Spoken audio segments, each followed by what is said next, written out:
I now want to introduce our final speakers. There are two of the conference. The first of which will introduce a new EDF resolution on AI that the EDF board has recently decided. So please welcome Gunta Anca, Vice President of EDF.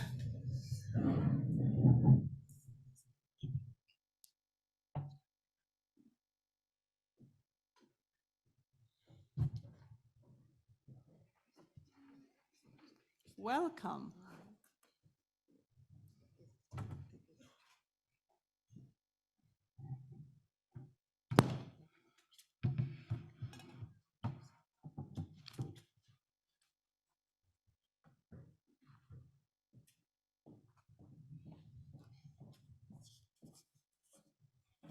Okay, can you hear me? Yes, I think we can you make put it this closer? a bit closer. Okay, thanks. Now, Now it should be better. you hear? Great, here. Good afternoon, everybody. I'm not gonna tell you everything about our resolution. We had a very long day today, but there are some very important things I would like you to highlight it. When I was here today, I had a feeling that the world is changing, and we are in that absolutely strange and very interesting situation. We are inside a really big changes. Of course, we can say it's a fourth industrial revolution, but we also can say that they are getting more and more robots who are going to think and do things instead of us. And as a person with disabilities, and as a person who represents persons with disabilities, I would say it's great. It's great if somebody can see something instead of me. It's great somebody can hear something instead of me. It is great somebody could drive my wheelchair instead of me. So it means a lot of opportunities. A lot of opportunities for people with disabilities to be more and more independent from one side. But from other side, of course, there are a lot of risks. There are a lot of risks that we wouldn't be able to manage. And in some cases, those artificial intellect, will make decisions instead of us. And that is also important to take into account. And that's why European Disability Forum prepared a political resolution. Political resolution EU Artificial Intelligence Act for the inclusion of persons with disabilities. It's a special act because we have a feeling that the EU regulation on artificial intelligence is not ambitious enough. They are not taking into account needs of people with disabilities. In the resolution, we prepare a special kind of recommendations. Those recommendations will be to European Union institutions. We ask them to take into account CRPD and to remember about needs of people with disabilities. Tomorrow we have a board session, and on our board session we are going to talk more about this document, and we also are going to adapt there. So if you have any comments, you still can read it. And if you have any comments, till tomorrow morning, you can send it to us. We can make changes. Thank you. Thank you so much.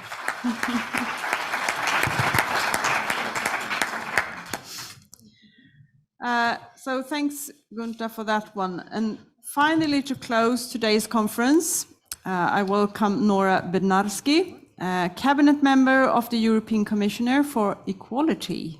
So please, you have the floor. Thank you very much. Thanks to EDF and to the Swedish presidency for the opportunity to make some closing remarks today after what has been a really fascinating exchange, in particular this afternoon on artificial intelligence, but also this morning on implementation of the strategy on the rights for persons with disabilities and what we have coming up later this year, and also on accessibility and implementation of accessibility at the local level. And it's great to be here in Stockholm, but I'd also like to mention my visit yesterday to Skellefteå, which is almost at the Arctic Circle, and was the Access City Award winner 2023, and is a local authority which is really working hard to implement the CRPD across the board in its local policy, and is a really solid example of how important local action is in implementation of the CRPD. So we saw yesterday from sustainable redesign of the urban environment, which incorporates a design for all approach, to inclusive cultural programs, to disability rights training for municipal authority staff, to inclusive public spaces, which include also digital technologies that break down barriers for persons with disabilities and make spaces and places more inclusive. The important role of local authorities in delivering accessibility. And yesterday I saw just one small example of how digital technology and how AI, if harnessed properly, can support persons with disabilities in communicating, in education, in healthcare, in mobility. And we touched on this afternoon, many of the speakers touched on those positive opportunities and benefits that AI can deliver. But we also know that we cannot fully imagine the extent to which these emerging technologies can be assistive and transformative and remove barriers. And at the same time, we are not fully aware and cannot fully predict the risks. As the UN Special Rapporteur, Jared Quinn, said earlier, it's really about a balance of opportunities and risks. And as Jutta said, and I liked the expression, AI is not just impactful, but it is disruptive. And that is why it is cause for some concern. Now I've seen a copy of the draft resolution that Gunta just mentioned, and there the points that were raised today are emphasized, that there are risks for fundamental rights, equality, non-discrimination, privacy, and maybe even other risks that we haven't thought of, that we're not aware of today. But without regulation, AI could make discrimination more systematic and harder to detect. And if not designed appropriately, AI technologies also risk creating new barriers to accessibility. And these are real risks, and it's critical, therefore, that we mitigate the risks and that we assess the potential impacts. And that point has been made very effectively, in particular, just now in the last presentation, where we heard about the importance of looping in human feedback, the importance of impact assessments of human rights of AI. At the European level, at the Commission, I assure you that across all of the services and at the level of commissioners, there is a great awareness and concern about the potential implications of AI. And of course, legislation in this area is uncharted territory, and there are inevitable uncertainties. And that is why principles and safeguards are important to prevent misuse, abuse, and breach of fundamental rights. And it's also why it's particularly important for organizations of persons with disabilities to be vocal and to raise concerns, and also, as was stressed today, to be involved in the development and creation of AI and AI tools.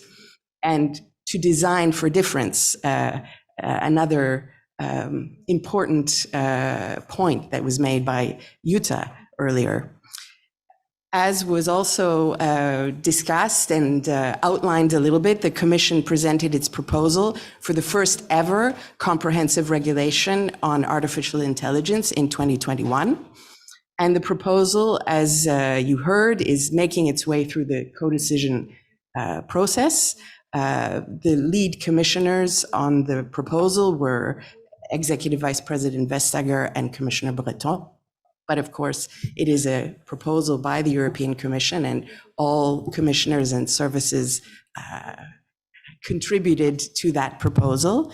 Now the proposal is in the European Parliament, where over 3,000 amendments have been tabled, and it will, as was mentioned earlier, in May, hopefully go to trilogues, which is the negotiation between the Parliament, the Council, and the Commission on a final text which would be adopted. And your draft resolution calls on the European institutions for a strengthening of the text, and we see that is the part of the objective of the co-decision process, to bring in different points of view and to really scrutinize the proposal and to strengthen it. And the proposal itself has, as was explained, taken a broad risk-based approach. Its overall overarching objective is to safeguard fundamental rights in general. And there are some disability-specific provisions, but nonetheless, these ultimately will protect the rights of persons with disabilities who make use of or are affected by AI applications. And the proposal was based on the principle that while we cannot fully predict how these technologies will develop, we do need to establish solid guarantees and safeguards into the system so that it's future-proofed and we can prevent discrimination.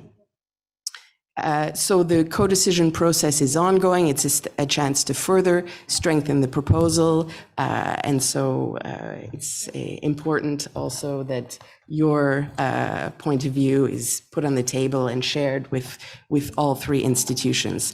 More broadly, I wanted to make a few other comments about the digital world and digital transition.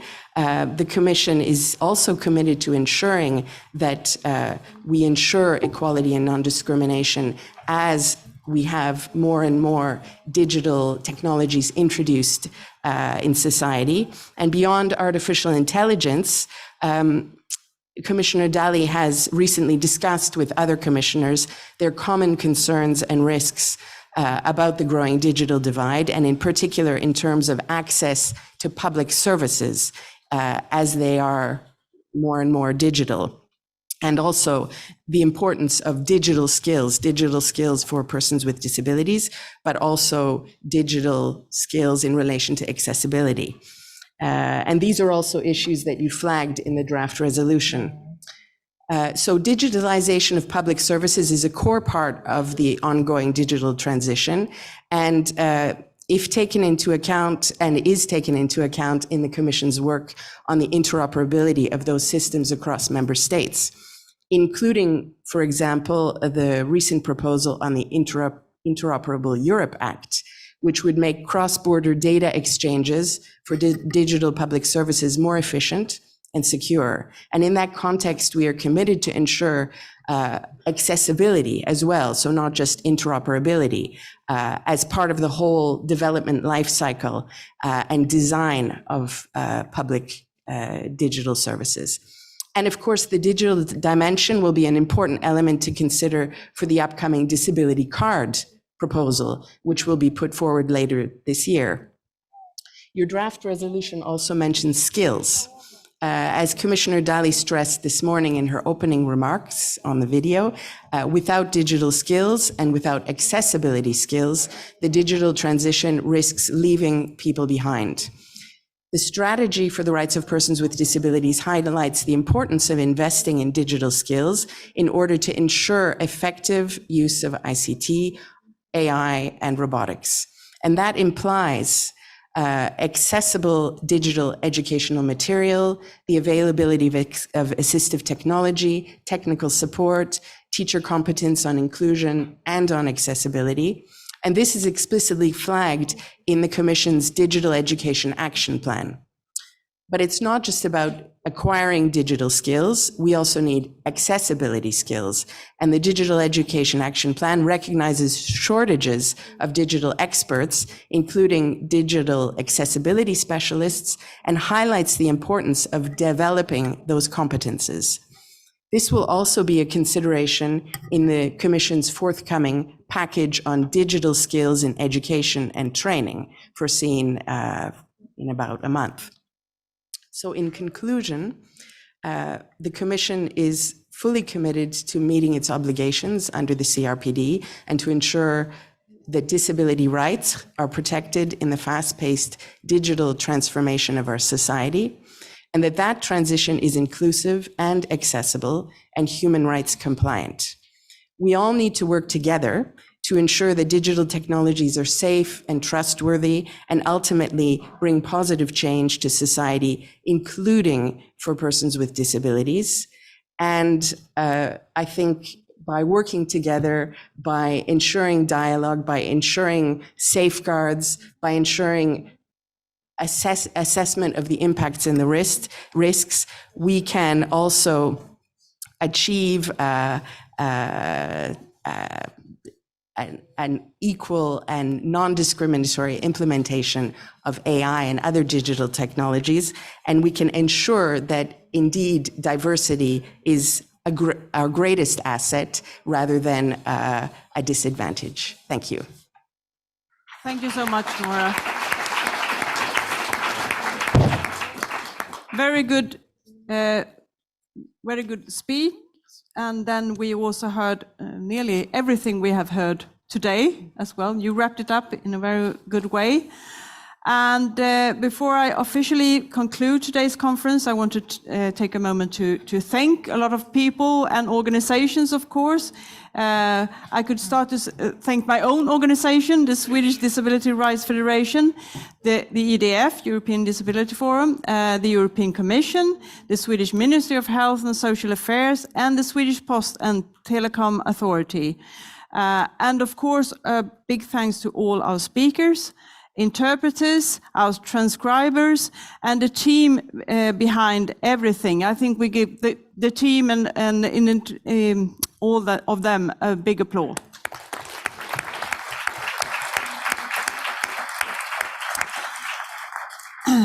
And of course, a big thank you to all of you who has been here all day, both in the room and online. A very long conference, 8 hours. We have been here together, but a very good conversation, very good speeches, and hopefully a very good conversation between you all during all the fika and the lunch and so on.